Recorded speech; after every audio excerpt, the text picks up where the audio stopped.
Salam alaikum wa rahmatullahi ta'ala wa barakatuh. Bonjour à tous. Donc aujourd'hui, on va parler un peu de la communication hormonale et le rôle de deux hormones pancréatiques qui sont l'insuline et le glucagon. Donc dans le pancréas, il y a deux types de cellules, les cellules bêta et les cellules alpha. Ces cellules se trouvent exactement au niveau des îlots de Langerhans, qui jouent le rôle de la glande endocrine du pancréas. Car le pancréas est une glande mixte ou bien double.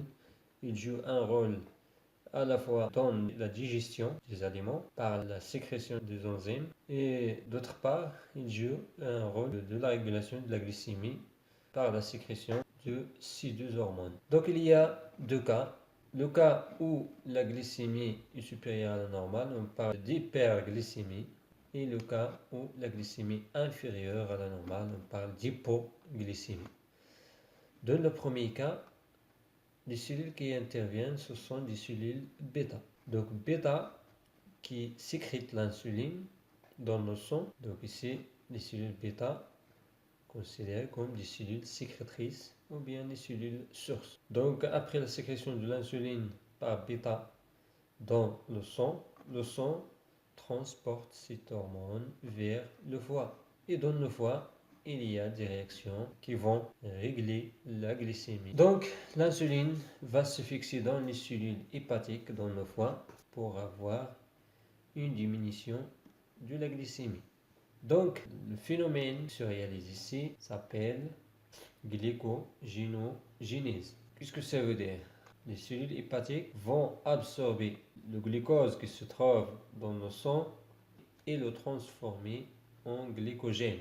En d'autres termes, on peut dire que le foie stocke le glucose sous forme de glycogène et comme résultat, la glycémie diminue. Il y a dans ce cas un feedback négatif qui va influencer les cellules bêta pour arrêter la sécrétion de l'insuline. Dans le deuxième cas, donc lorsque la glycémie est inférieure à la normale, donc hypoglycémie.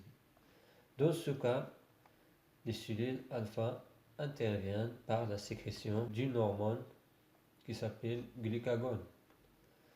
Donc le glucagon transporte par le sang vers le foie. Donc les cellules hépatiques, dans ce cas-là, elles vont libérer le glucose à partir de l'hydrolyse du glycogène.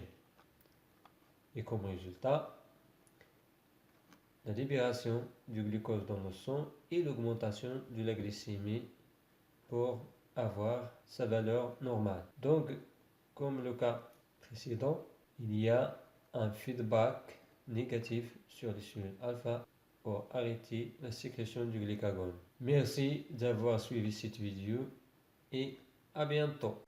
N'oubliez pas de liker, partager et surtout d'abonner.